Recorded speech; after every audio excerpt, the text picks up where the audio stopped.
Hey, everybody. Welcome to episode 6 of the About the Cards podcast, live tonight on YouTube, like always. Welcome. It's a Wednesday, new release day. Lots going on. As always, card collectors and card collators, and as some of our friends like to say, card fondlers, which I find is a hilarious title for us all. I love it. I'm a card fondler for sure. I've Ben Wilson at our trading cards here tonight, Steph Loeffler at Junk Wax Twins, and a special guest, Angela, live from Texas. And always is myself, Big Shep79 on Twitter, Tim Shepler.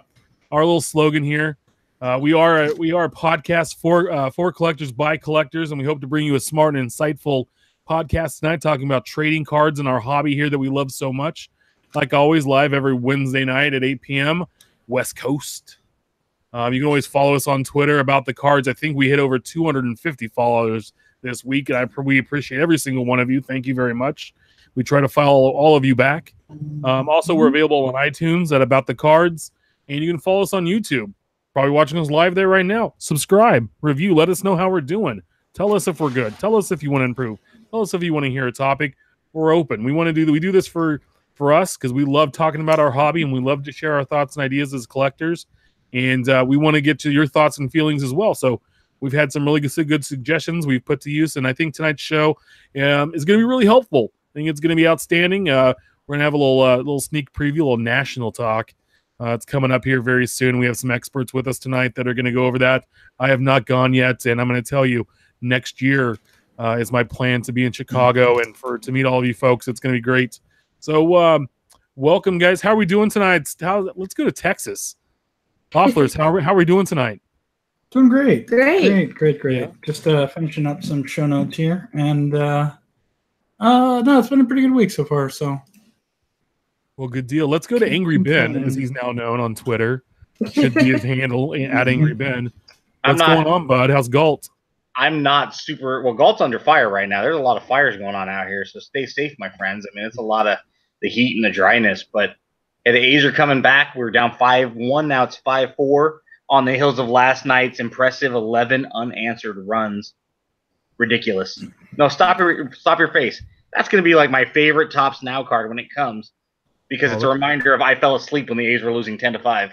Let's not get into how I'm angry at Tops Now, but we'll talk about that later. All right, guys. Well, hey, I want to hop in right away because we got a packed show tonight, and we're going to get into the week that was last week's releases. As always, leading off, my favorite, Tops Living for the week of July 18th through the 24th was week number 19. This week, we added over 20,000 cards, which is the 11th most cards we've ever added in a week, and led off by card number 55, Teddy Ballgame. Teddy Williams sold over almost 11,000 cards. It was just 10,900 and some change, which puts him in the top 10. He's now number 10 on most cards sold. So we actually had a Hall of Famer move up there and get close to some of those rookies. Card number 56, Brian Anderson, the third baseman, if you're not familiar with him, at the Miami Marlins. He sold just over 5,000 cards, the 42nd most. And then finishing out card number 57, Sean Manaea of the Oakland Athletics, sold 4,700, which is card 46 out of 57. We're up to a total print run of... Oh, go ahead. I'm mostly curious. Do you have the sales numbers right in front of you, like the top 10? I don't have the top 10 right in front of me now, but I can grab them. Give me a sec here. I'm curious how much more Ted Williams would have had to sell to get number 9. Yeah, give me a sec. I'll pull up those numbers here for us. Jersey number. I'm surprised that Manaea was under 5,000, only because I thought that we were going to see a pretty steady run of 5 to 5,500, because I assumed that's about how many people out there were set building. Right. See Manaea slip under 5 was kind of curious. It either means we're going to start to see a trend, possibly, of that third guy being in the 4 to 5 range, as maybe people are starting to wear off now that the curiosity is kind of come and gone after 19 weeks. Or, I mean, Brian Anderson doesn't surprise me, but, we're more looking at set collectors and set building as opposed to just player collecting with a set like this. So I honestly thought we were going to start to see bigger print runs with a handful of people trying to chase those first few releases that obviously are still high priced. Yeah, I think that. Yeah, I think the Mania there. It was surprising to see him there, but I think I have a feeling that 4,000 is about the number of sets that are going to be, the collectors going after it. I mean, we can't make that many. We know that already. There's a few cards under, Marquette is still under 2,700, which we can't get anymore. But no, it is still a little surprising to me, I guess. But it'd be interesting. Again, being an A's fan, Mania had a no-hitter this year. He's gaining popularity locally amongst, the Bay Area and Northern California. It surprised me that he dropped under 5. I honestly thought that the majority of these cards, week in, week out, were going to be in 5 to 6 range, with one guy jumping, if not two guys jumping above, especially this week, which I know we're going to get into here in a minute. Yeah, so in the Teddy ball game, he sold 10,927. He would have to sell 307 more cards to get to number 9, which was Hank Aaron. And really the top 10, here we go. Acuna's number 1, Soto, Torres, Ohtani, Ozzie Albies. Judge is the only current vet on there. Those are all rookies. Jackie Robinson, Andy Har, Hank Aaron, and Ted Williams are the top 10. Ichiro is at number 11, just about 180 cards behind Ted Williams there to round out the top 11. So we're up to a total print run of over 483,000 cards. And if you look at a retail income to tops at $7.99 a card, it's 3.86 million. Again, just an estimate, but still great. I love the set. I love the way they look. Still doing great designs and artwork. There's a good article that's been passed around, and it's on the About the Cards Twitter that was done by Beckett on the artist, and some in-depth information there. And I know there's actually a Twitter handle out there for Topps Living and producing great information and content. We've kind of looks like been inspired by each other to add more things in each week. I think it's been really good to have somebody out there as well promoting this. The Twitter account for Topps Living is unaffiliated with Topps, just to make that clear for anybody that might not be familiar. It is an independent person who's also excited about this release and is interested in all the numbers, and I think he's become a good friend of all of us. I don't know the man behind the curtain, so to speak. I don't know who's in charge of that and running that account, but doing a good job. What's that? Doing a really good job. Yeah, and that's definitely somebody we would like to probably reach out to in the next few weeks as we start to get guests on the show and kind of see, their kind of why they started. So speaking of Topps Living, Jenny in chat has a question for you, Ben. With Topps Living, what's your thoughts on Canseco getting an A's uni? Well, that's going to be the or another jersey. The interesting thing is the veterans are only going to get one jersey for now. That's what they've said.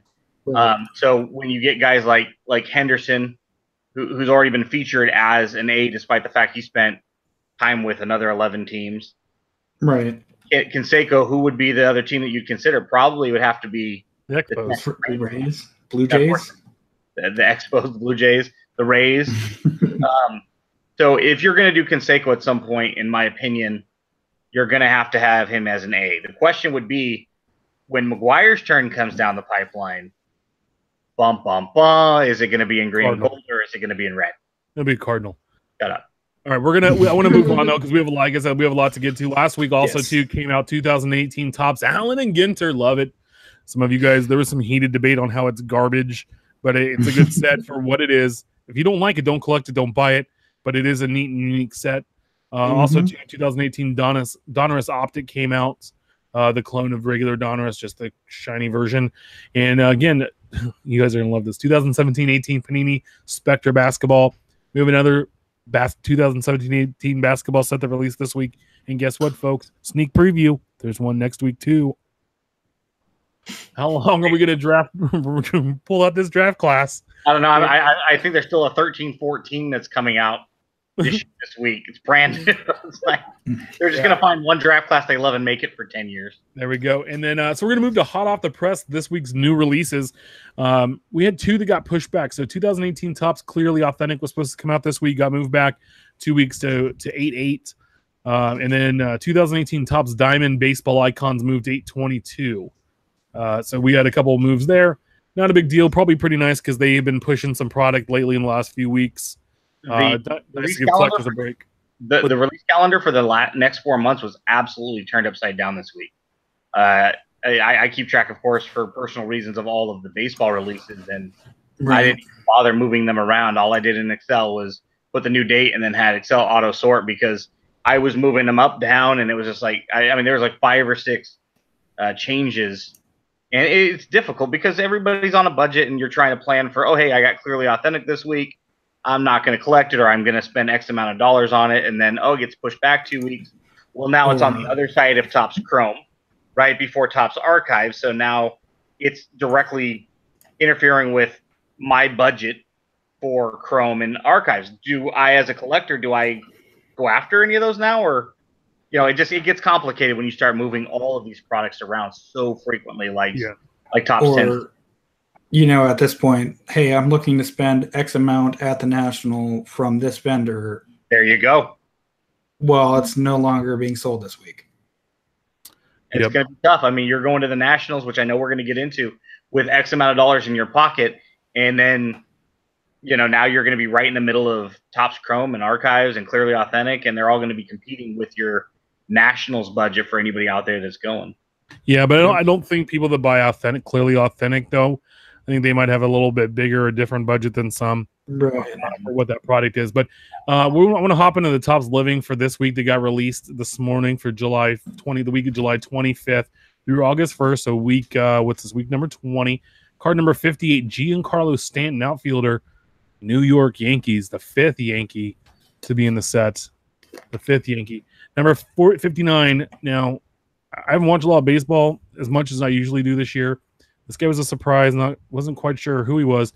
Freddie Peralta, pitcher, Milwaukee Brewers. He's a rookie.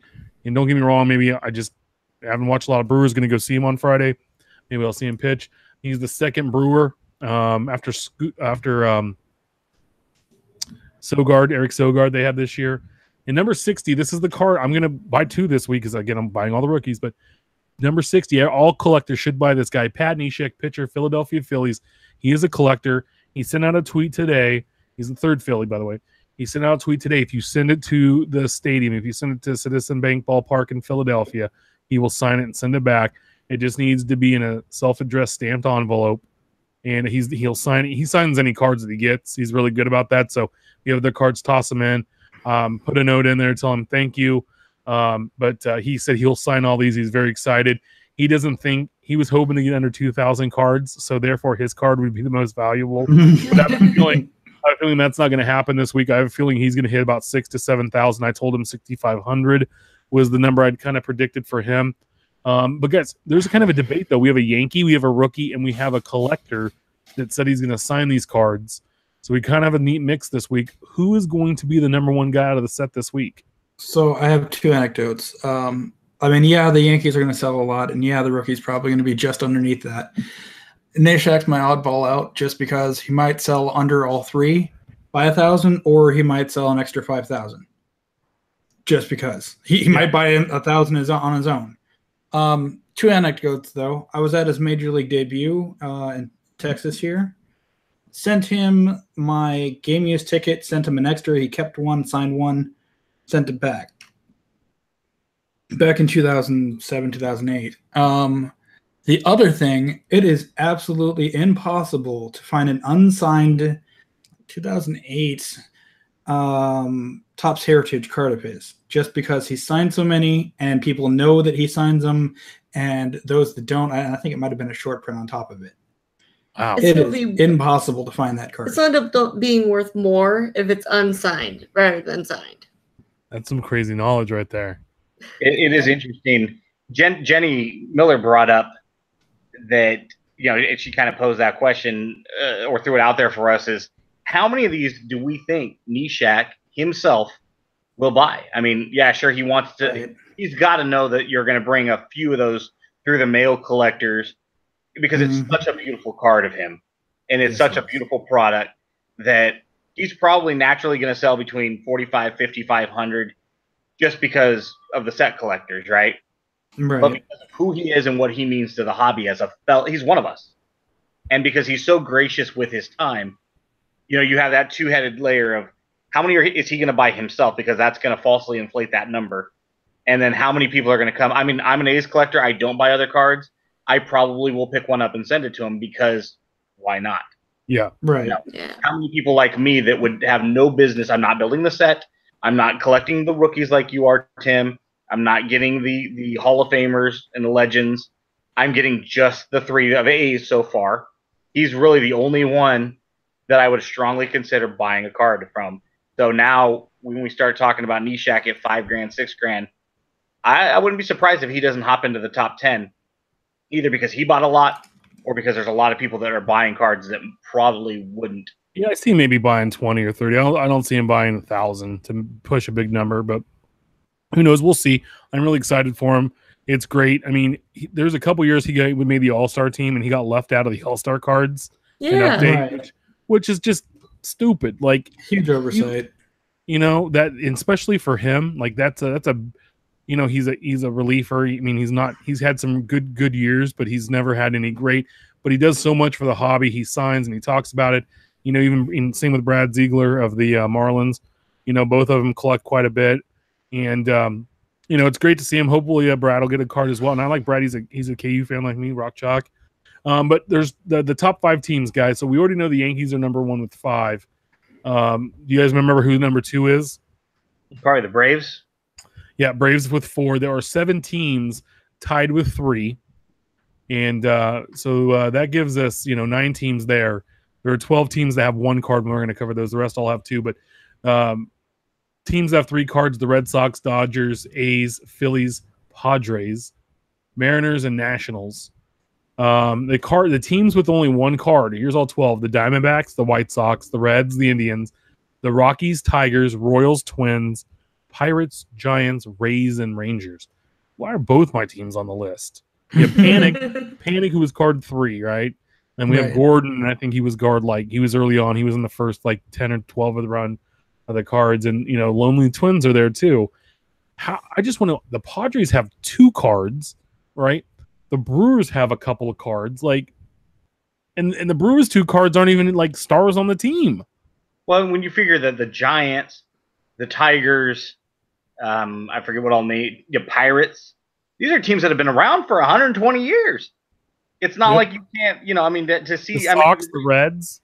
Yeah, the Reds, you know, I mean, if you look at the Rays, okay.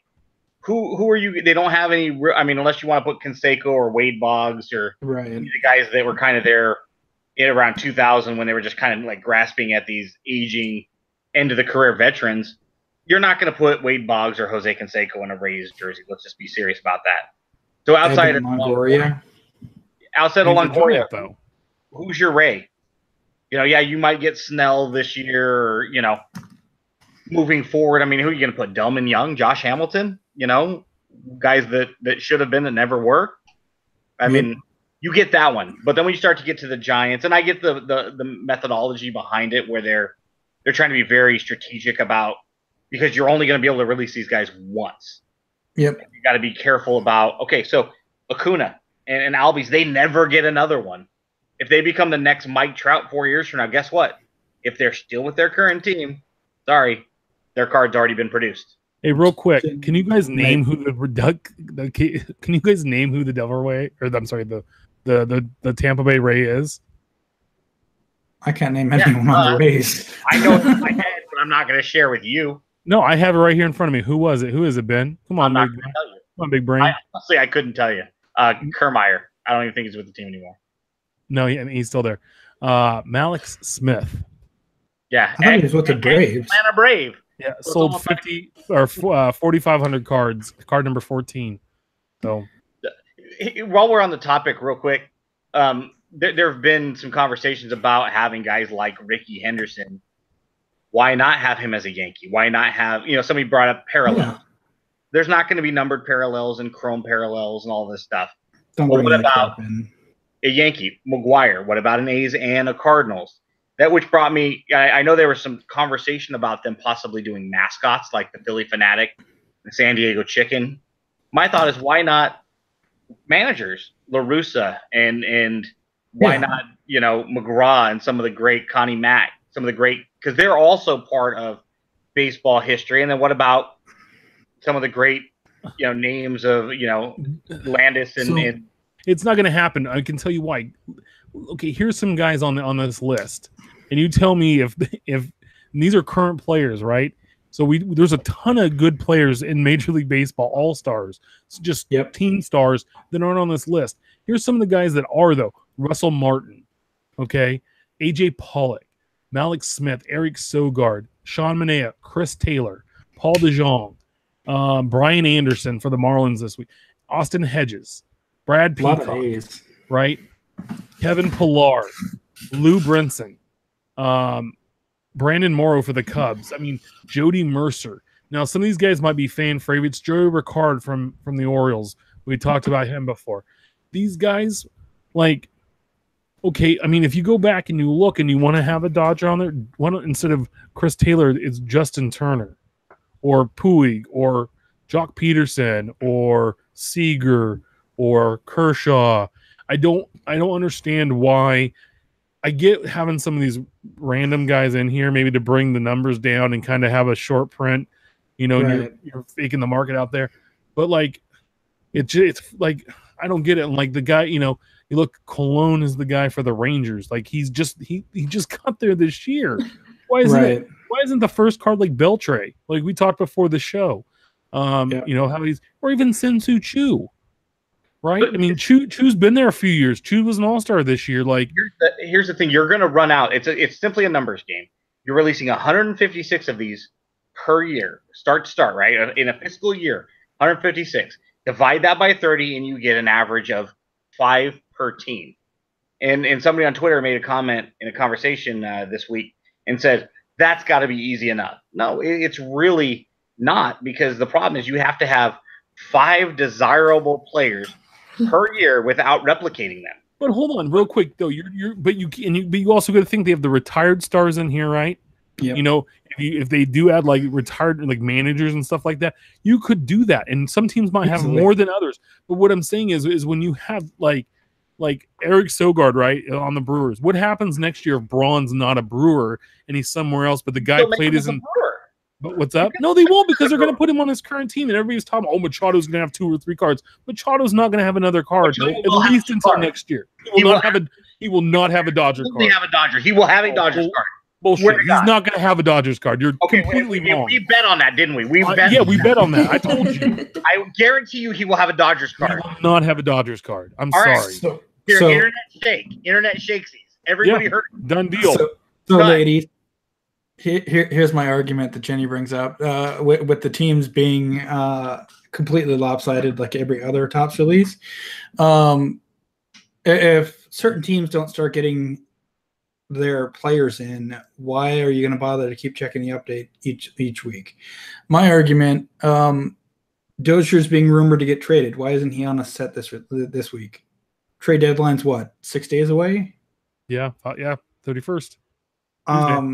There's your second twin. Okay, now you knock off the numbers. Now, I brought this up in the Topps Q&A, which I'll mention later. Why is your collation so off? I get that you have to market your Yankees, your Dodgers, your Cubs, your Indians. Those are the teams that were in the World Series the previous year. The Brewers weren't released in this set, that set. The Rays weren't in this set, that set. The Twins only had cards in this set, that set. Where's parity? Well, maybe that's something we need to look at. Yeah, my thing is, and I can really go ahead. Sorry. 100 card set, 30 teams, 3 cards, right? I can do math, but not that much. But that's basic math to me, right? Well, let's make sure every team has 2 cards, and then how you disperse that last 40 can be a little lopsided. But sure. Let's him get his point in, because I do have one last thought on this. My thing is I look at Topps as ESPN Sports Center, right?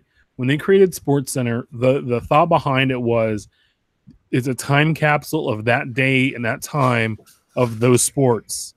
And that's what they went to report on. So if you looked back 15, 20 years and you watched the Sports Center from September, 29th, 1979, you'd know exactly what happened in that sports day. Okay. Now they've gotten away from that a little bit, unless you watch like the late shows, they're a lot better. Well, you get the LeBron update.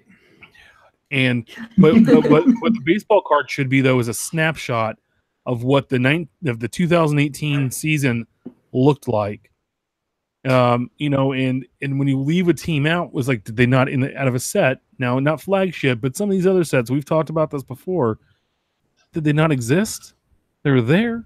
Have one or two guys. I understand when you have a 100 card base set, okay, hey, give it at least have the team have one or two cards. Again, it's like baseball season, 162 games. You're going to win 54. You're going to lose 54. It's what you do with the other 54, right? That's the old saying. Unless you're the Orioles and Royals this year. That doesn't. We're going for the number one pick. No, anyway, so guys, I'll let Ben finish up here. I want to move on because we spent some time here going back and forth. Again, if our bet, real quick, internet rules here, Machado. What was our bet on if Machado's a Dodger? A George Brett rookie card versus 5 McGuires. 5 McGuires, whatever the equivalent is. Basically, what are we saying? $25 in value? Yeah, something like that. Yeah, also, so I'll add another, and it's this year, right? It's if he comes out as a Dodger by the end of this year. Yeah, it's not gonna happen. End of the season or end of the year? End of the year, the physical year. I'll let it go through December. That's how, how confident I'm in this, because he's not going to be a Dodger next year. Okay. So he's not going to be a Dodger because there's nowhere to put him. You know where he's going to play? He's going to play in some random old team that you're going to look and go, like, why did he go there? Because it's the only team that offered him a deal. He'll end up, I'm telling you right now, somewhere like Texas, right? He's going to end up in Philadelphia. No. Yes. Just real quick, though, on card demographics, I hate that Topps is sold on these. We've got to have our main teams, Yankees, Red Sox, Cubs, Dodgers, represented. Those are your cash cows for the league. Yes, I understand that. Those are your ratings, demographics. Those are, again, the leaders. But the card collecting demographics are different. I would put money on that. Obviously, there's really no way to quantify that and put that in a set number. I'm sure there, by default, are going to be more Yankee collectors. But that's also a product of what is in these products. You're only going to be able to collect what's available. If they're selling on a 4-to-1 ratio over the Cincinnati Reds, it's harder for me to be a Reds collector than it is a Yankees collector if I have no team loyalties. So my thought is you need to diversify these products because you have collectors from every team represented. Sure, maybe the A's sell 5,000 tickets a night and the Brewers sell 7 and the Rays sell 8 on a stadium-by-stadium basis. But I'm going to tell you this much. When you're talking about card collecting, there's just as much die-hard Rays collectors, I'm sure. There's at least a significant... No, there's not. No, there's not. Either ways, they may not be in Florida. To be real quick, legit, I've never met a Rays collector, somebody that's out looking for Rays. And whenever you watch breaks, they're one of the final few teams to sell. And even, I'm telling you, even the Brewers are on this list. Sure. You see a lot of times at the very end of when they're trying to sell out their final few teams, the Blue Jays, the Rays, the Brewers. I mean, it's just the teams with the B that are always there. When there's no cards to get. Real quick, Albert Pujols passed Ken Griffey Jr. on the all-time home run list tonight. Nice. At 6:30. He's 29 away from Mays.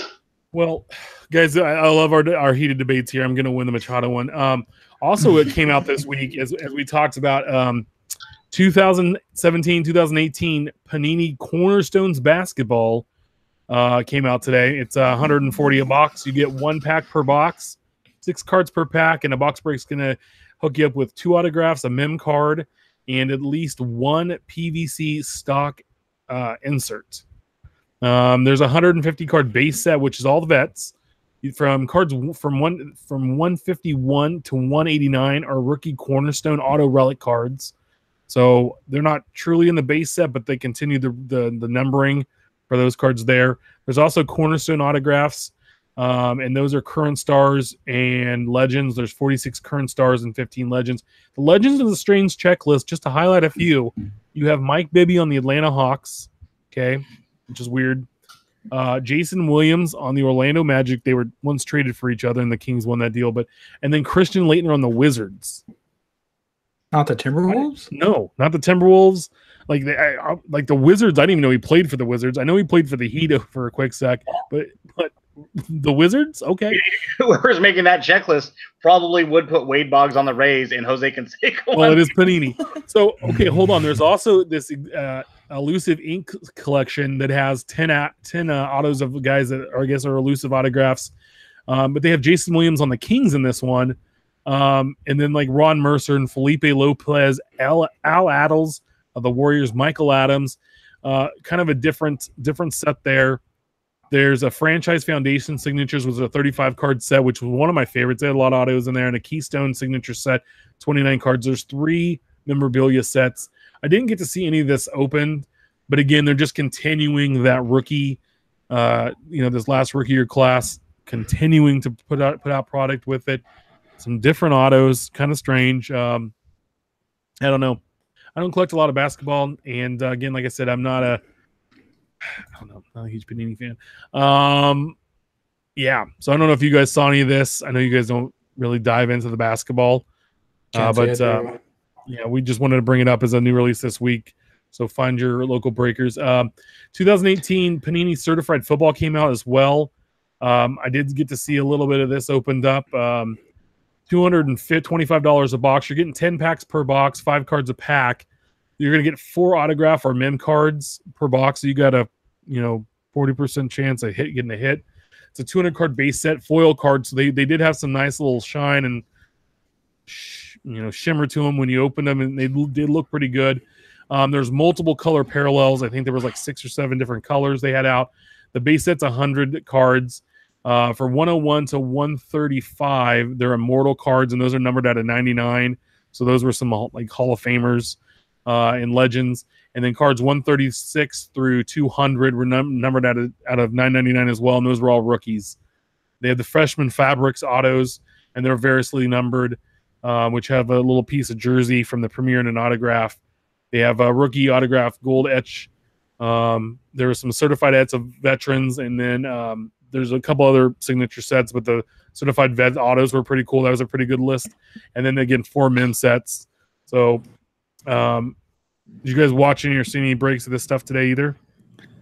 Can't say I did. I'm looking. I was going to look for one today, but speaking of breaks, and just to mess with those at home, Brent Becca. First mention is like 10 of them. Yeah, I'm going to a bachelor party this week, and I don't think I'm going to have that many shots, guys. Wow. Dedicated listeners. I really hope that, by the way, shout out to Ken Kinsley. Sent me a nice little package this week.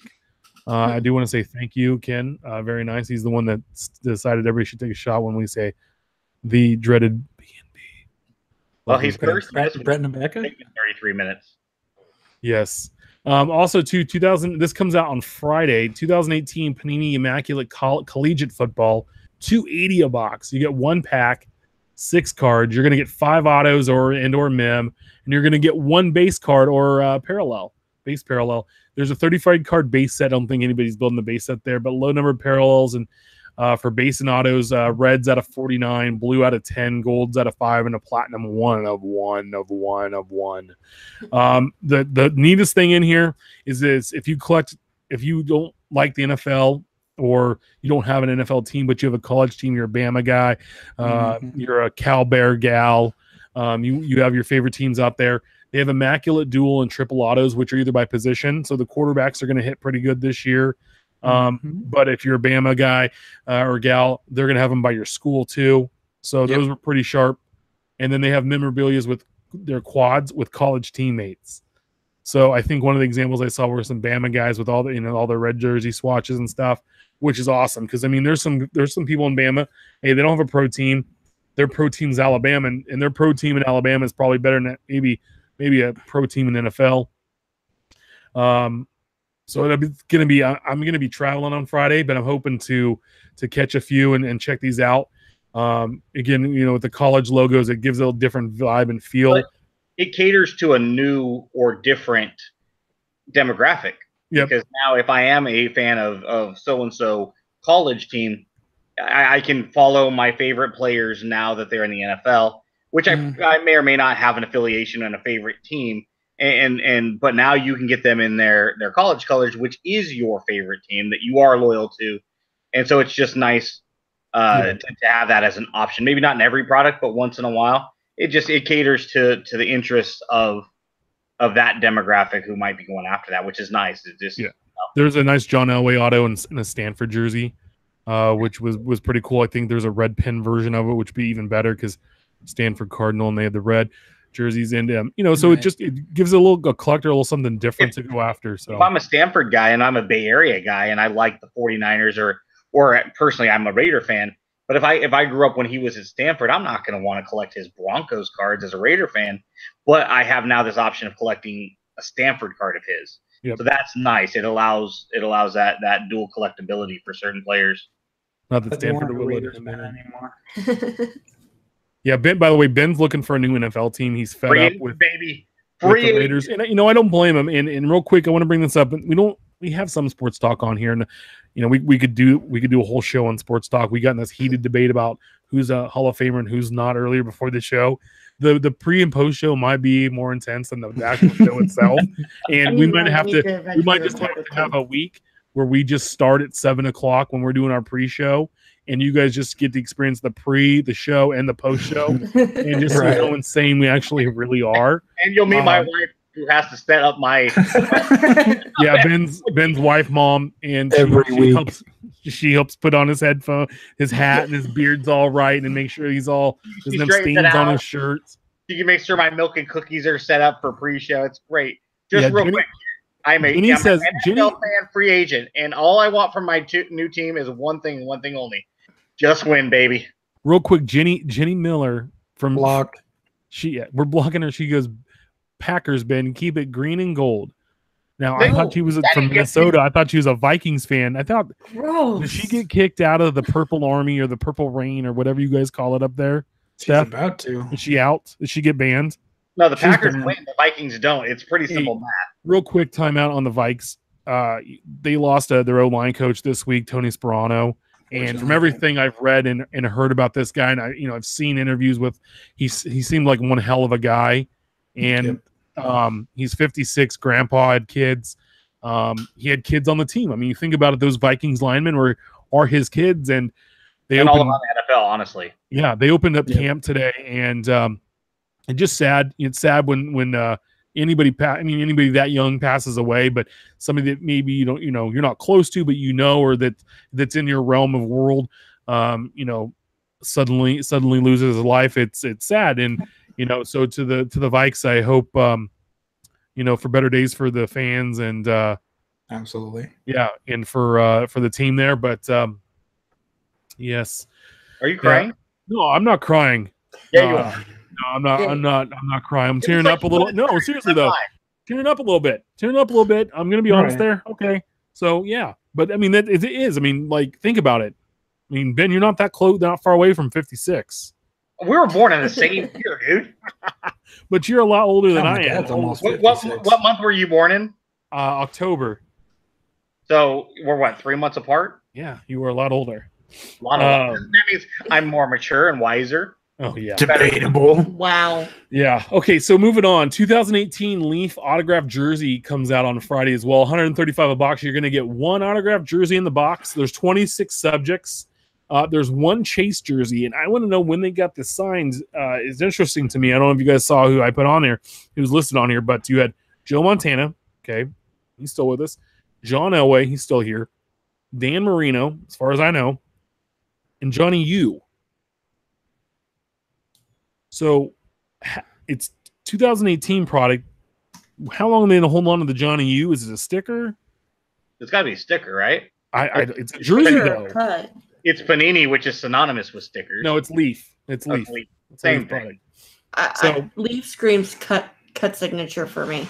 But on a jersey though, that's the thing. It's weird. This is jersey release. Still, half of Leaf stuff is. I want a picture. So interesting Hall of Famers in here. I'm going to lead off with my guy. Barry Sanders is in there. Brett Favre, Dan Marino, Jerry Rice, current stars, Aaron Rodgers, Gronk, Saquon Barkley, and Todd Gurley. Aaron Rodgers for my new favorite team. There we go. I think you need to be a Packers fan, so just so you and Steph can rival this year. I mean, you already like green and gold. That's what I'm saying. I don't even have to change the color scheme of my house. Or the underwear, because that's what's in your pants there. Apparently. No, Heather changed it today. See, we told you the pre-show stuff is better. That's how he knows. Yes. Heather did work on his lighting. That's true. I'm just going to keep moving rooms until I find the best lighting room. I don't know if we really want to see what you really look like, because I've seen you in person. Don't go to the bathroom. And Tim's considerably taller than me, so it does really kind of look like a Dr. Evil and Mini-Me type. Yeah, because I think I was about Ben's height in like the 5th grade. That's actually her nickname, just because she is a full foot shorter. Nothing wrong with being short. What's brewing? Next week's new releases. 2018 Topps Chrome Baseball comes out. We talked about that earlier. Right.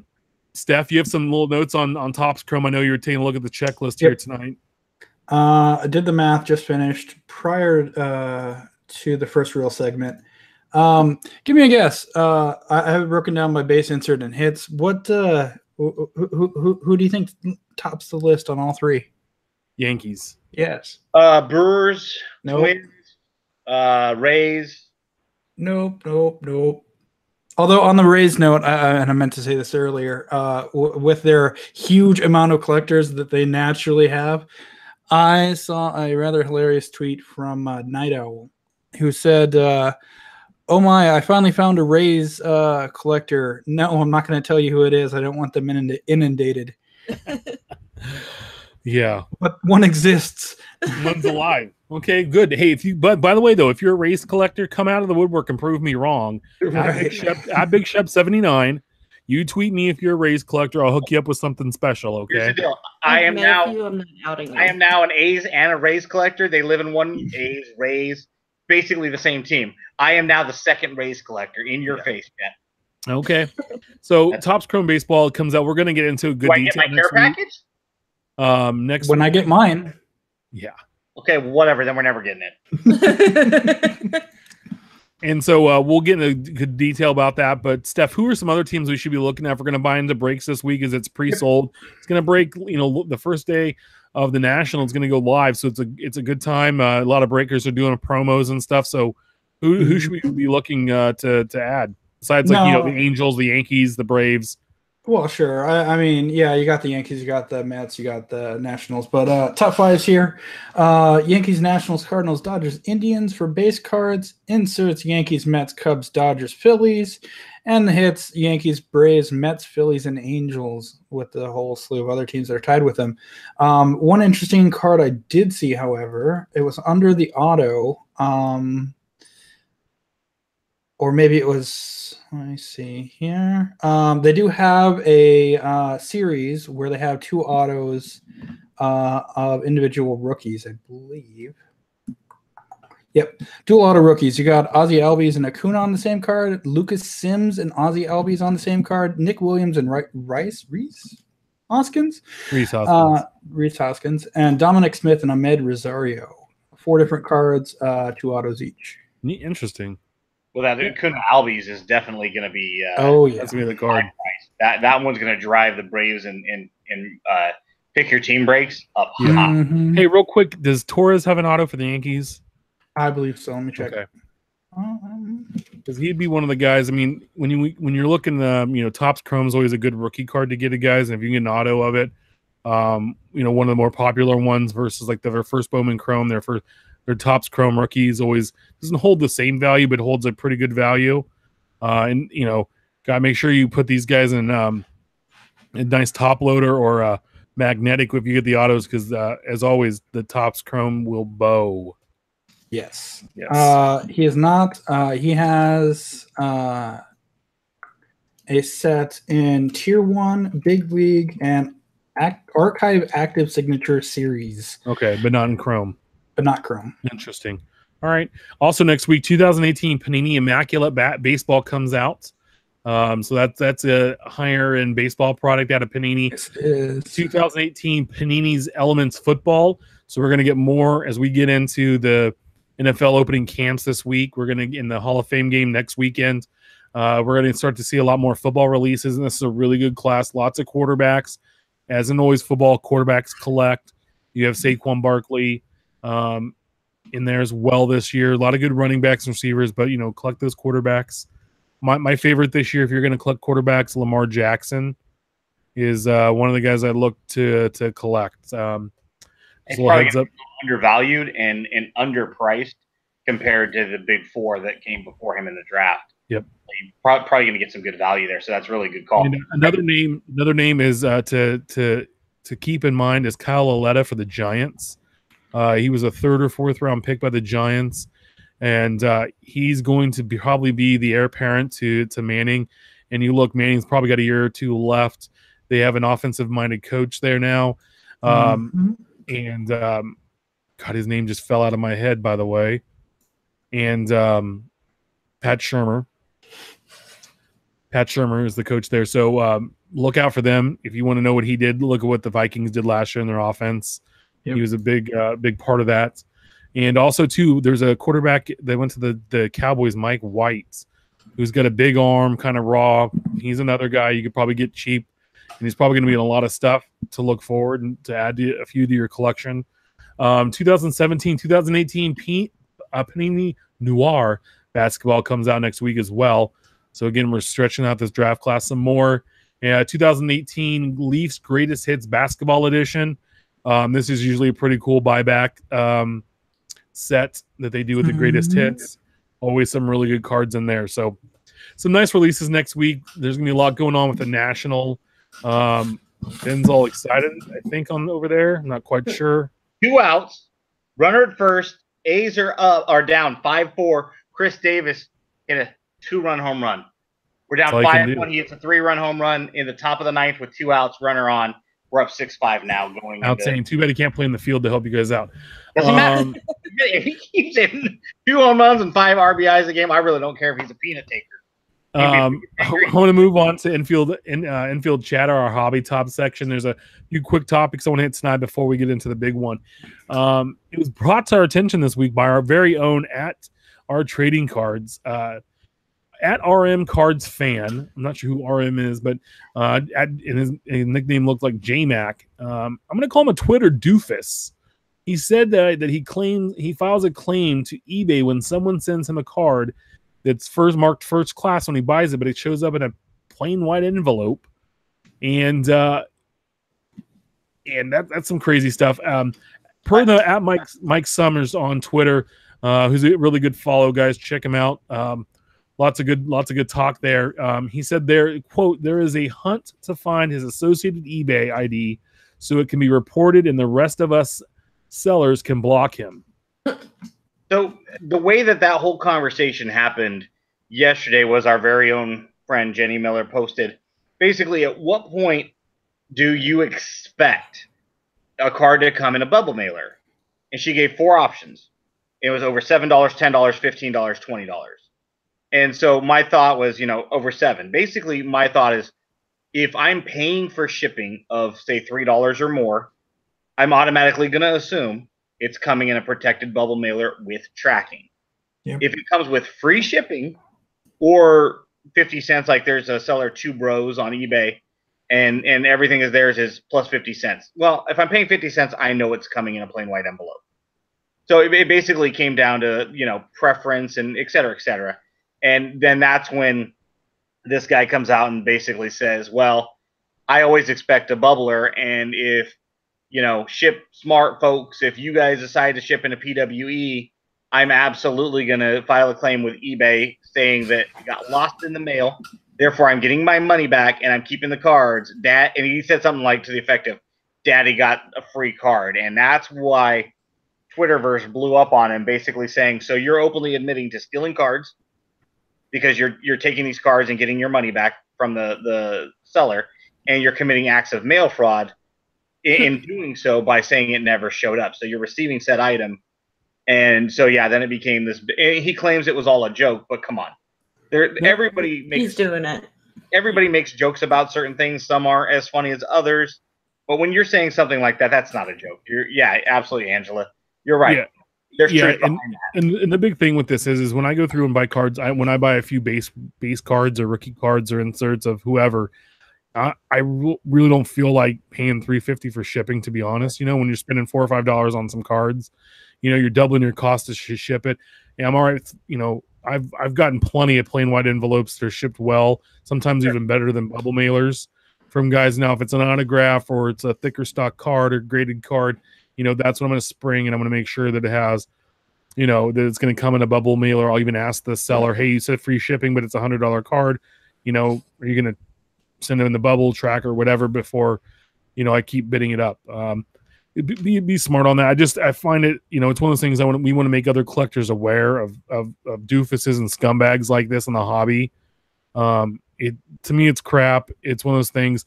Now I'm getting some notes here that there might, I got some messages from some folks, some DMs that said he's possibly from Colorado, that even might be a bounty hunter, which is interesting. Yeah. Jail, whatever. Yeah. Yeah. Also, too, that he actually might be from Colorado Springs, and the police might have already been involved now. So, not quite sure. But if you guys have information on this, we want to keep reporting on this, and the reason being is we're not trying to slam somebody into the ground, but we want to make people aware of what's going on, and so you're not either. You can block the seller, you can not have him in their life. I went to look and see who he was today. Never heard of him, and he'd already blocked me. And I'm like, dude, I don't even know who you are. I was like, man, I've never had any interaction with you, and you're gonna block whatever. It's probably because you're affiliated with me, who is outspoken. And God, if people that block you already started to block me just because of that, then I'm in some trouble. They see us as the Holy Trinity, one and the same. Oh yeah, Tweedledum and Tweedle Shep. But no, so it's one of those things we want to keep update and share that information with you. Because there's obviously this is for fun. It's obviously there's no real proof that what he says, but just based off his word, if it's not a joke, and really, why are you making that joke in the first place? And then why do you make your Twitter private and start blocking all kinds of people? Right. Well, his actions. It basically what we're trying to get to anybody who's listening is beware. If you encounter this guy through Twitter and you plan on selling him a card or buying cards from him, I got a couple of DMs from some good friends. Buddy Amon, Jeff Amon came to me and said, he was giving him the business. When Stephen Piscotty got traded to the A's, this guy came to me and said, hey, I got a bunch of Piscotty rookies. You interested? I said, no, thank you. They're Cardinals cards, and I only collect A's cards, and he kept pushing them. So he's very aggressive. Just beware. That's basically all it is we don't know. We have no proof other than what came from his mouth, in which he incriminated himself. Just right. That's all it is. It's just the more you know, kind of a. The more you know, the better it is. And there, guys, there's tons of great people in this hobby. I could list 20, 30, 40, 50, 60 people that I've made trades with. Like Brent Becker. There you go, Ken. Had no problem. I made a new friend this last week. He's sent me a bunch of 70s tops and some late 80s, early 90s Donruss, and I sent him a bunch of Astros. We just went back and forth and just said, hey, we're both throwing them in the mail. We sent the tracking numbers, showed up, great shape. It's one of those things. Like, there's a lot of great people I've met out there, and that's the majority of what you find in this hobby.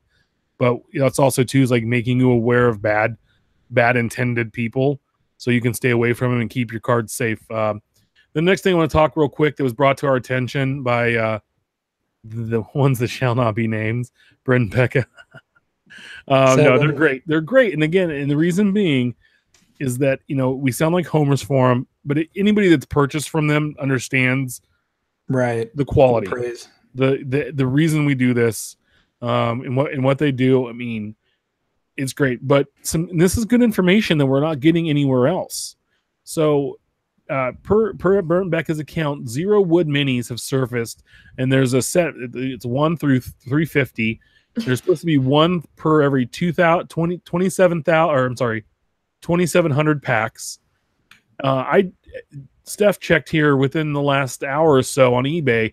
nothing. And I checked earlier today around 2. Nothing is listed when you search like 2018 Allen and Ginter Wood minis except for Alex Wood of the Dodgers. I just did refresh and there's nothing. Yeah. So these were supposed to be in rip cards, I believe, right? I think we talked about that last week. And they're usually one of ones.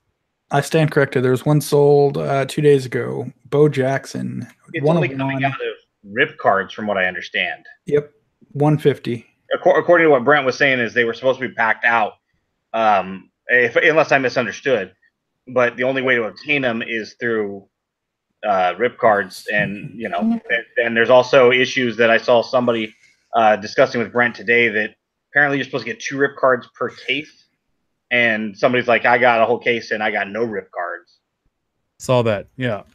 And they're working with Topps on that. I know the pack outs were a little weird on some things, and there was a lot of stuff, from his account that he was tweeting out that were different. I mean, he keeps notes and records of what every year's kind of been like, and kind of compares it back and forth. And I got a large sample size. Yeah. I got a text from him shortly before the show started, which he also tweeted out. And I know that I think it was Stefan that shot me the tweet. But one of the A's players, Jonathan Lucroy, has a base card as an A, and his mini is with the Rangers. And he said it's not the only player that it happened to. He happened to send that to me. And I was like, well, I kind of want the Rangers one just so that everything works team set wise. I put them back to back in my binder. Right. But his problem is, as a team collector, do I A, want that card? B, I'm going to pursue it initially because on the checklist, he's listed as an A because that's what the base card is. And, as somebody like Brent, where you're putting together master sets, and then you have all these team sets you're selling, where does this Jonathan Lucroy mini go to? It's going to have to go to the Rangers, right? But what about the A's collectors that are also expecting it? Because until an hour ago, 2 hours ago, I was under the impression that it was an A. And I don't know how many players were affected by that, but it's kind of like Topps not releasing on the checklist initially that they had glow in the dark cards. Oh, hey, this is just something fun for you to collect. And it's like, well, yeah, and Jenny just brought that up. She goes, "What about the glow in the dark cards?" I don't think those were any kind of guarantee. They were a surprise, so I'm not sure. They might be even more short printed than we thought. Real quick, I froze the screen here to show the wood mini of Bo Jackson. What a gorgeous looking card! Those wood cards are always neat. I mean, they look sharp. Never had one, but they do look cool. So it's just one of those things that I don't know. We'll keep looking at. I'm gonna keep searching. I'm gonna put a little note on my phone to see anytime they pop up on eBay. There's 2 more. Get alerts. Okay, so there's a couple more you're finding now. Yep. There is a McCutchen and a Carlos Correa. Okay. I think I heard somebody. I think I saw one of the tweets back to Brent that there was a Correa that had populated, but it's just it's really interesting though when usually when so much is broken the first week or so. More than 1 or 2, and now I think 3 are going to pop up. But guys, there's a big thing happening here on the 1st. Oh, we got another one. I'm going to show it. Let's see. There it is. There's the McCutch. Oh, look at that, and the Rhea. McCutch Giants. I love it. That's where he belongs. They sold for a lot. What was the price on that? $199. Yeah, I picked up a Brooklyn back today for $40. I picked up a no number back for $25. I picked the super short print mini, which is non-numbered. It's part of the extended mini series for $45 the other day. So I would imagine that the glow in the dark's probably going to start selling between like 75 and 150 on average. I'd imagine the woods are probably going to hit 150 to 300 depending on the player, if not slightly higher in certain cases, especially if the only way to obtain them is through rip cards, and that's going to probably elevate their price by a good 30 to 50% just because of the, how elusive they're going to be. Yep. So, guys, a big thing happening here on the 1st through the 5th, live from Cleveland, Ohio's IX Center. We have the 2018 National Sports Card Collectors Convention, the huge card show, the biggest one in the country. It's been going on around for a few decades now. Started by Mike Burkus, who unfortunately is not with us anymore, but did a really good thing in getting the show up and going.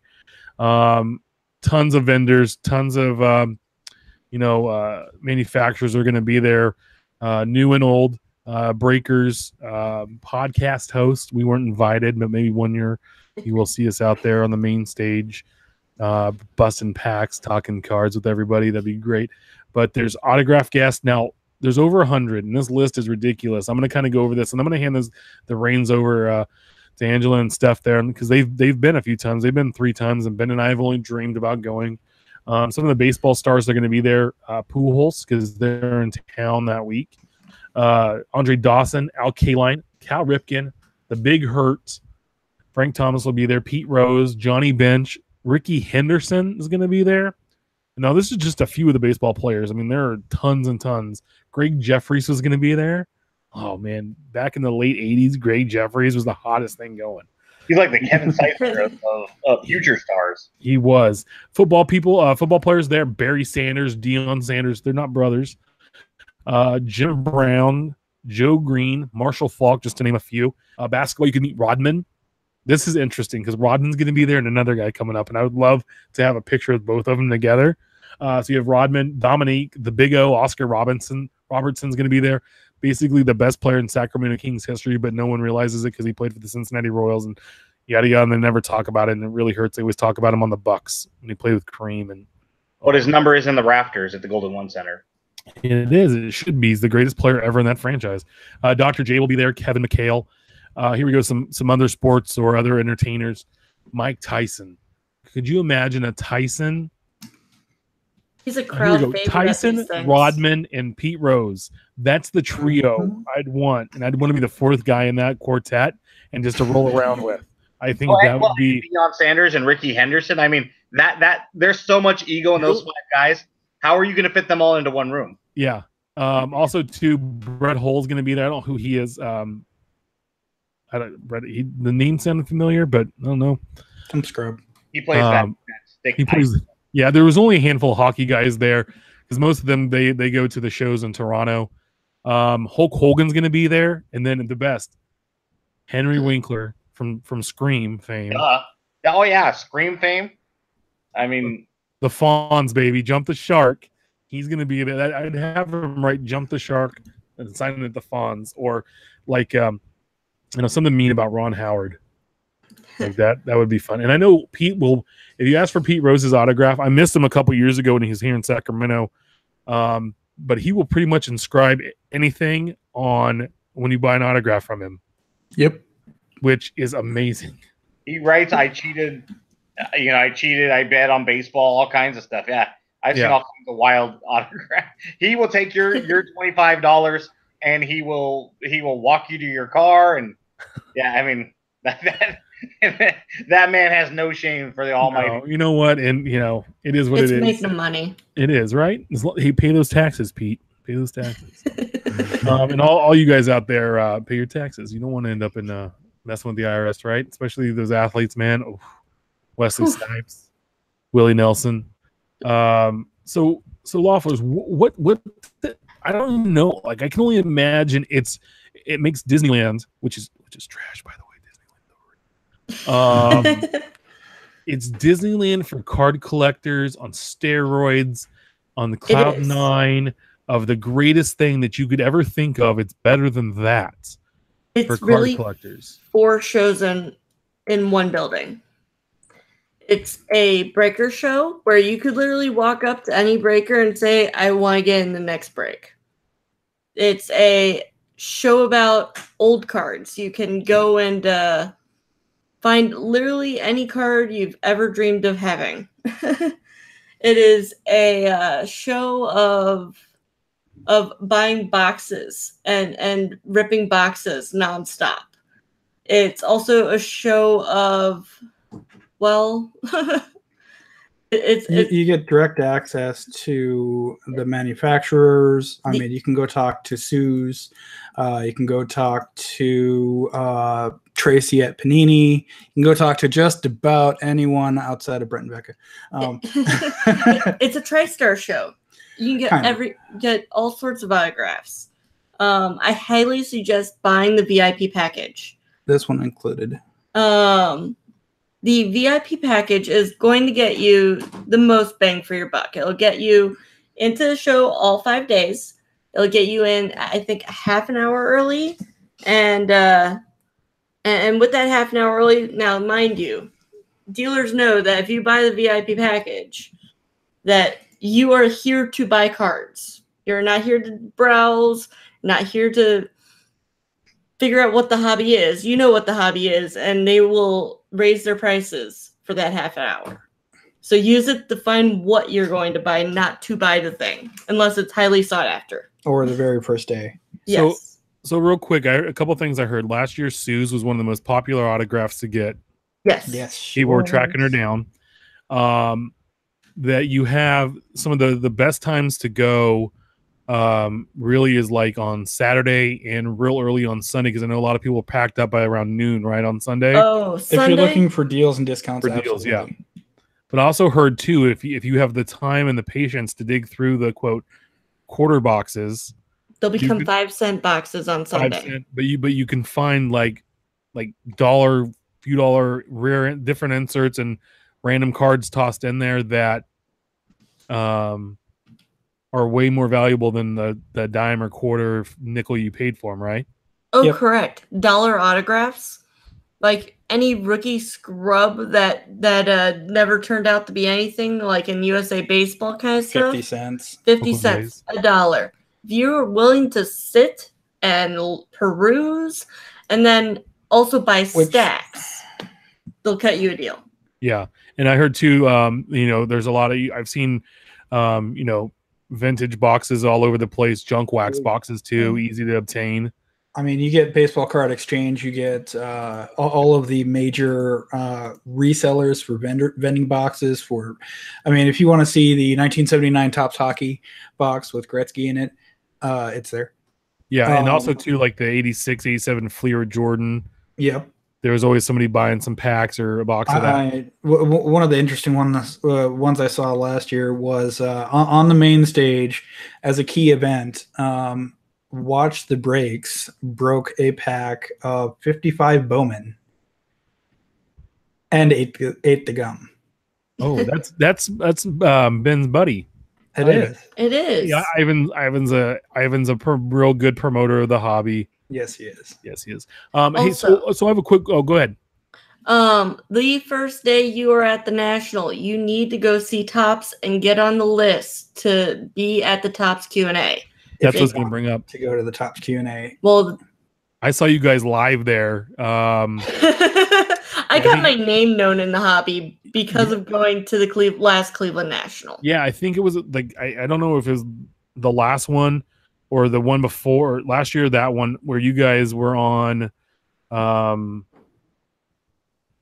God, I'm so dumb. The app where you can Periscope, yeah. And you guys there were questions you guys were asking, and you guys were. I know that Steph hit him with hard ones about the Twins not being included. And I was like, yeah, I like this guy. Like, come on. Like, why isn't my favorite team on this checklist, Dobbs? And I was like, yeah. Well, any checklist, no, sure. But, I mean, when it's repeatedly multiple sets in a row and you're getting hosed, there are 30 teams. Old men cry, and we know it because we have it on video. Yeah, but no, it was good. No, so I just have a question. So you need to have a plan, right? So absolutely go through it, like budget checklist. Like I know there's like box breaks, pack wars, and we'll get into that. But if you're just going in, wide-eyed and bushy-tailed like I would be, just all excited, right? Like what supplies do you need to bring? What do you need to bring with you to navigate the National? So for preparation, you obviously want to have your checklist. You do not want to just go in with $1 bills and go to a unethical joint of sorts. You want to have a plan. You want to have, this is what I'm coming to get. This is what I'm willing to spend, and this is what I hope to leave with. as far as your collection, as far as if you want to hit a certain autograph person or like the picture that I'm sharing. If you want to see just the biggest draw of the National is that you have unfettered access to everything and anything. If you want to see a $1,600 Walter Johnson signed ball that I didn't have enough money for that day, you'll see it there. If you want to see the person with the biggest Babe Ruth relic collection set that also happens to live in Dallas, you'll see him. He has a show set up. He has a show floor space, and he doesn't sell any of them. He's just there to show off. Has a sign. Or a crazy amount of nodders, like bobbleheads from the 60s, 70s. You'll see all of that.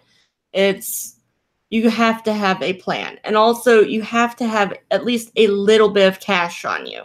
Because a lot of the older vendors still do not take credit card. Don't take PayPal. They don't take credit card. They don't take Bitcoin. No Dogecoin. You have to have cash. And yes, the ATMs run out. As far as Jenny's question, what can't you bring?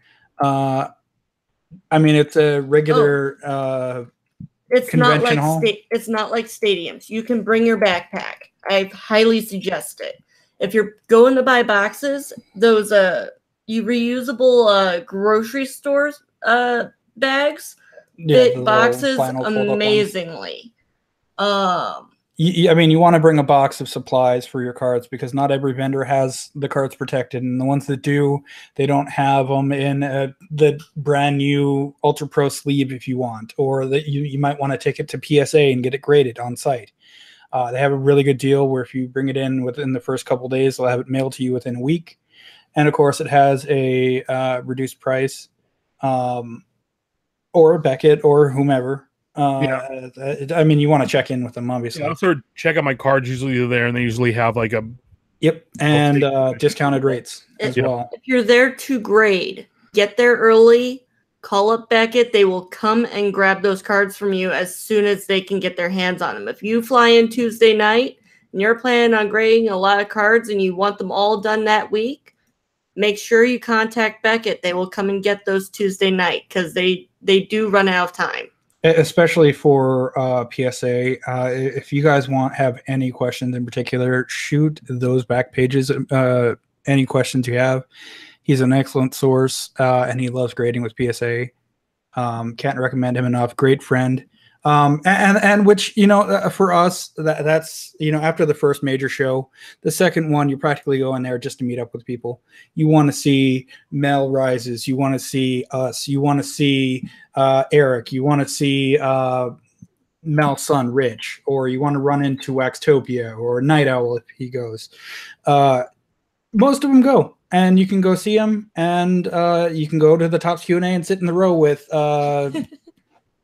dude from Beckett, whose name's escaping me at the moment. Cracknell. Yeah. You can go talk to Tracy. You can go see all of these people and hang out with them for a few minutes. And if they have time, you can bring, say, a box of Topps Allen & Ginter to the Topps booth, and Suze will break it with you. Yeah, that's cool. She has time available. Which brings me back to budget. Be prepared to go out to dinner every night. You'll meet a new friend. And that's when the real deal happens is after the National ends, people go to dinner, the bar, etc., etc. Kind of like Jose Canseco. Yeah, kind of like I have a story of Jose Canseco. Actually, I used to work at the casino in Cleveland, and I worked a shift after he... Is that what it's called? Is it the Jake? The one downtown? The big one that was like a department store? It was the Higby department store, but yeah, it was the Horseshoe when I worked there. It's now called something different. Yeah, I think it's called the Jake. I saw Mojo Break was talking about hitting the casino, and I think they had a picture of it and said it was a pretty large casino. It is a pretty large casino. It's actually if they haven't expanded yet again, it's 3 floors. The top floor is the poker room. This is where it's the Jack Casino now. Okay, so one night after the National, I had to work my shift of 2 a.m. to 10 a.m. When I got to work, they were pulling Kaseko out of the poker room drunk. His feet weren't even hitting the floor. The VIP poker room. He Not was surprising. I'm not surprised at all, but it's one of those things that you kind of can't miss. Yeah, that's why he puts himself on eBay. I'll come hang out with you for $10,000 because he needs it. yeah. He needs Just make sure you check the hands. If Pete Rose needs it, Jose Canseco's 1B there. No, so yeah, so definitely. And I also heard too, bring some bottled waters with you so you can stay hydrated. Yes. There's a lot of walking, a lot of standing, a lot of getting around. Chicago's a little bit better about it. They have, and Atlantic City, they have a on-site vendor, but I mean, still, that's $2, $3, $4 that you can spend on whatever cards or a signature or whatnot, and especially water. Stay hydrated, stay healthy. Yeah, so no, that's a lot of good advice there. Like I said, I'm excited to go. What would you say? What's the one best thing about the National? Like you can only have one thing. What is it? Like, what's the best thing for us? Seeing everybody that we know in the hobby. It's definitely all of our friends. Yeah, I mean, you buying boxes and seeing all the corporate people is nice, but spending time with Mel or Eric or any of our hobby friends is that much more. And meeting new people. Yeah, that's what I would love to do. We haven't met in person, but if you come to the next National in Chicago or Atlantic City or wherever it is next year, it'd be nice to meet up with you. Heck, go have a beer. Yeah. The one thing I'd want is Waxtopia. Like, we both love George Brett, and I followed him for a long time. Super nice guys. Super nice. But he doesn't follow me. He follows our podcast on Twitter. He hasn't ever followed me, and we're like always tagging things together. Always. I'll make sure that you get followed. That's the one that would like make my week, is if I could get a follow from Waxtopia. And maybe it's because we're competing against for George Brett's. I don't know. There's another guy on there that I found, a Brett collector, that damn near was scooping up every discount Brett that people are putting out this week before I could get there. And I was really mad at him. Like, I was like, dude, we're not going to be friends. I've never met you, but we're not going to be friends because but no, that's the thing. We want to meet these guys. Like, I want to meet everybody and get to know them and stuff. Like, I'm so excited. Monday, I'm coming back from my buddy's bachelor party. We're gonna be driving back through San Jose. I'm gonna stop by and see the guys at Mojo Break. And I've known him since 2012, and but I've never met them. And I'm really excited to stop by their shop, check it out, say hi to them before they take off for the National. And but no, I want to meet more folks in the hobby. The one real person I've met in the hobby in person is Ben, and so my experience, guys, hasn't been great. Right. See, at the National, you can go downstairs, get a drink from the bar, and meet a new friend. It's seriously that easily. And somehow have you had your 4 or 5 Crown and Cokes paid for by the guy. That was a thing. That was the thing that happened. My thing is to make shirts for every day for the National. The front says like it's gonna be like the Big Shep 79 on the front, so people know who. On the back, it's gonna say "Follow me." There's guys that show up at the National that seriously hang poster boards from their suitcase that they roll around the entire thing saying what they are buying. Or they have a big red balloon that floats above their head so that you know who they are. Or where they are. That's what we'd have to do if we took Ben. Let's have his one request so we don't lose him. Yep. It's been nice the last few minutes because Ben's been quiet. We've had the show in I think 12 is Baltimore. And then, Cleveland, it's been in Atlantic City. It's been in Chicago. It's next year in Chicago. I'm getting a real Midwest vibe here, which is fine. I'm from the Midwest. But, you have the East Coast. But, guys, where's the West Coast shows? Why do you think they're not out here? I know the last show that was out here was in Anaheim in 2002. I've been in the convention center down there. It's amazing. San Diego has Comic-Con. You're telling me they don't have space down there? It's not a space issue, it's a scheduling issue. There's so many conventions that run through Anaheim that they cannot schedule 10 years out in advance, which is what they apparently require. Yeah. And what about it's 5, I think. You said they're 5. Is that what you're putting up the hand 10 for? At one point. Okay. And then 2, like even like Dallas, right? Like yep. Dallas is easy to get to for a lot of people because of being like Chicago, it's a hub for a major airline, or even Denver, right? Like those are larger cities. Why aren't we going to those cities? Well, I had a discussion with a longtime member of the hobby. He started with Beckett in 92, 91, somewhere in there. Longtime friend, Saber Geek, Sabrgeek, 2 E's. That's he's been going to the National since the early 80s. That's naturally he talks to the people that make the decisions. He said that as far as the showroom floors, yes, they have to have space, a certain amount of space, a certain amount of tables, a certain amount of floors available for the show, a certain amount of years out. And some cities just don't want to accommodate that. Some cities, San Diego obviously has San Diego Comic-Con. New York has their major cons as well. But one of the biggest things are that the majority of the vendors that pay and show up years in advance all come from the East Coast. And while Dallas has Beckett, they have Panini, they have PSA? No, PSA is in California. Okay. And several of the auction houses, they want a vacation. So they're not going to go to Dallas. Why not Vegas? Well, and that's where they've had the industry summit in years past. And it would make sense, but I mean, maybe it's just convention floor time. The people from the East Coast don't want to travel out. Yeah. It's one of those things. I mean, it's being here on the left coast, the best coast, Chicago, not too. Yeah, it is. Oh, it's gorgeous out here. Come on now. We have San Diego, minus if you take away LA, we have Santa Cruz. So we have you even got Seattle. We're gonna skip Portland with the straws, and we're gonna disband Santa Barbara after they're gonna put you in jail for handing out plastic straws. I understand the whole pollution thing, but jail, really? Sorry, I didn't mean to get political there, but just made me laugh today. No, yes, it's one of those things like, hey, I would love to go to Chicago. I think that would be the one I would target. Absolutely.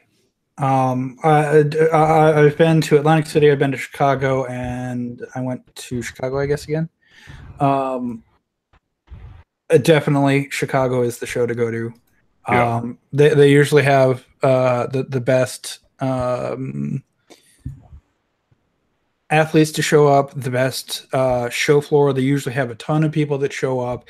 It's just that much better of a show. Plus, it's downtown, directly located by the hotels. I mean, within walking distance, even for my not skinny ass. They have really good food options nearby. There's McDonald's. There's a great steak Wendy's. place. There's also Gibson's. They got great food options. McDonald's. Hey, real quick, Gibson's. I mean, like a range right? is more like what I meant. Like, let me Gibson's Steakhouse. Real quick, you said Gibson's Steakhouse. Yes. They always, by the way, one of my favorite shows all time, The League. They always were at quote Gibson's Steakhouse having drinks. I think that's so right. Just to go once. Just one quick statistic. If you went to a different restaurant in the greater Chicago area, different one every night, the statistic is something like it would take you 57 years to eat at every restaurant in the greater Chicago area. And you said they've got great eatery. They got McDonald's. He was trying to give you some value. What I meant value. was the range. If you want to save money for the show, you can go to McDonald's. If you want to spend money, there's several really good pizza joints that names escape me at the moment. And then there's also Gibson's and your high ends. They're all nearby. And allegedly, also from Saber Geek, if you stay at where did we stay last year? Marriott. The Marriott. If you walk from the Marriott underneath one of the highways, and then there's the main show convention center. Allegedly, one of those fields by the bus station is where OJ tossed his knife. Because immediately, allegedly after his incident, he posted bail and flew to Chicago. Allegedly, that's where the knife ended. I'll grab some McDonald's and go check it out. Exactly. Some unknown restaurant. Well, I appreciate all the insight. We'll share more, and I'm hoping to be able to, as friends of ours are there, I'm going to live vicariously through them, sharing their tweets, living in the dream of being able to attend and getting to meet all of you in person. And maybe next year, About the Cards will show up, at least some of us, and be able to represent and be able to report live from the National, which would be pretty tremendous. Right, and we'll look to be back there next year, guys. So enjoy without us, and give Tracy hell. But I do want to take us out tonight, as we're a little over an hour as always tonight. But we had a lot of good info to provide. I appreciate our special guest Angela tonight, the better half down there in Texas, hopping on and sharing. And there's tons of and if you want some great advice, I mean, she has some really good travel knowledge too that she was providing earlier to us before the show about how to get flights and hotels and some good stuff there. So plan out. I mean, it's a year from now. We know it's in Chicago. It's usually the last week of July, first part of August, and take some time and look into it, and maybe we can meet up and start, instead of taking and buying that those crappy blasters, take that $20 and stuff it away, and by the end of the year you're gonna have enough for an airfare to fly out there at least, and then squirrel a few more dollars away and little hotel room. Yeah. Go follow me on Junk Wax Life on both Twitter and Instagram, and I can help you there. Yeah. So we definitely, I want to be out there. So I'm going to try my damnedest to be out there next year, guys. But as we leave the show tonight, Ben had a special message he wanted to do before we leave tonight. Ben, take the floor, bud. I appreciate it, guys. As we wrap up, I want to throw a special shout out to a gentleman named Chuck Sotero. He has a couple of different Facebook groups, one being the Keep It Real, Baseball Cards Keep It Real, which if anybody's listening from the Keep It Real group, we appreciate you guys finding us. There's also another Keep It Real for Baseball Talk. So it's kind of two things, where one of his groups is just for selling baseball cards, and please read the rules. They're very good guys, but they don't like fishing and post hijacking and stuff, but it's a great way to find a lot of fellow collectors. And if you're a team collector, a player collector, you throw that out there, you're going to get a ton of people throwing you cards immediately. And then also they've got the Keep It Real Baseball Talk if you want to get into discussions and whatnot. Like Tim said, we were talking about Hall of Famers and what qualifies, what doesn't beforehand. Just know that Chuck's a big Nolan Ryan guy, so if he asks a question about best baseball pitcher of all time, the answer for him is always Nolan Ryan, period. So Chuck's a good guy. I asked him today, I said, hey, we've got this podcast thing going. We're not sponsored, so we're completely unbiased, and we give you real commentary. And, so far we've only been doing the Twitter thing. We kind of like to reach out to another fan base of cards. And he was gracious enough with his time, saying, hey, yeah, absolutely, go ahead and post. So I just want to thank Chuck and anybody from the Keep It Real group. Again, you can hit us up on Twitter at the Twitter handles that Tim mentioned at the top of the show.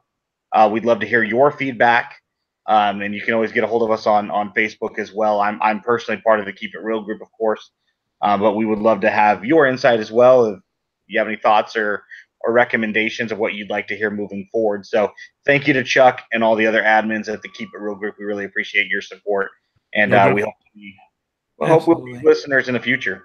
Yeah, no, definitely. We definitely appreciate it.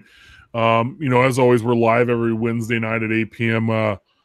Pacific Standard Time here on YouTube. But like I said before, make sure you subscribe and review on our show on YouTube and iTunes, and do it on all the platforms you come across, and let us know. Like we said before, we want the feedback. We want to know what you want to hear, and we'll try to bring you as much information as possible on it. I think that we have some we're good collectors, and we love this hobby. We want to share with you and our thoughts and feelings. And here's the Twitter handles Ben was mentioning for the show. It's at About the Cards for Ben, at our Trading Cards OUR, and Steph is at Junk Wax Twins. I'm at Big Shep 79. Also, again, my site Big Shep Cards hasn't been updated here in a little bit. Life's been kind of crazy, and prepping for some fantasy football drafts coming up, so that's been a big part of it. But any final words, guys, tonight before we head out? She's at another double underscore castle and Junk Wax Life. I have two. Nice. I'm fancy. But no, I mean, other than that, I hope everyone's having a great week. I hope the A's lose and Ben picks a better football team. Yeah. Hey, and real quick, I forgot to mention earlier why I was upset with Tops Now is that a guy I've been prospecting, Garrett Hampstead, made his debut on Saturday against the Rockies for the Rockies against the Diamondbacks. And the reason I got turned on and started collecting him, his cousin is a good buddy of mine. And I got all excited, and he got drafted by the Rockies 3rd round, plays short. They didn't play in second because LeMahieu went on the DL, and got the news early on Saturday. And I might have spoke a little too early on it, but it was a nice little interaction that I got to have. But his first at bat, he gets a double off the wall, RBI double off the wall. Later scores. He also walked. He had 2 really great defensive plays in the game, and no tops now cards. There were only like 2 or 3 cards on Saturday, and I'm like, what the heck, guys? Like, so I was a little disappointed in that. I'm also a little disappointed in the Diamondbacks. So I tried to reach out to get a game-used ball, and they told me they had 3, and I emailed them. They emailed me back within 10 minutes, and I'm like, great, hey, I'll take this one. I got back to them pretty quick within 10, 15 minutes, and that was 3 days ago, and haven't heard back.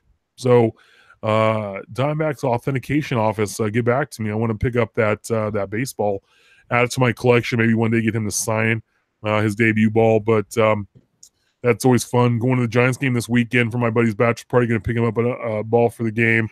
Guys, a good little thing I've started collecting is when I've gone to games is picking up a ball from the game. Usually get them as cheap as about $15-20, sometimes more depending on what the ball was involved with or who was involved with the ball. I guess it was a hit or a strikeout by somebody, but it's really a nice little addition to your collection. And like Avery said, we hope you have a great rest of your week. Go out and open some packs or tuck that money away to come visit the National next year, or even buy some Topps Chrome next week because it's going to come out, and also a couple of variations. I think they're going to have a jumbo box, but we'll get into that. Again, as always, thank you for hanging out with us tonight. We do appreciate each and every one of you. Enjoy. Keep collecting. Have a good night.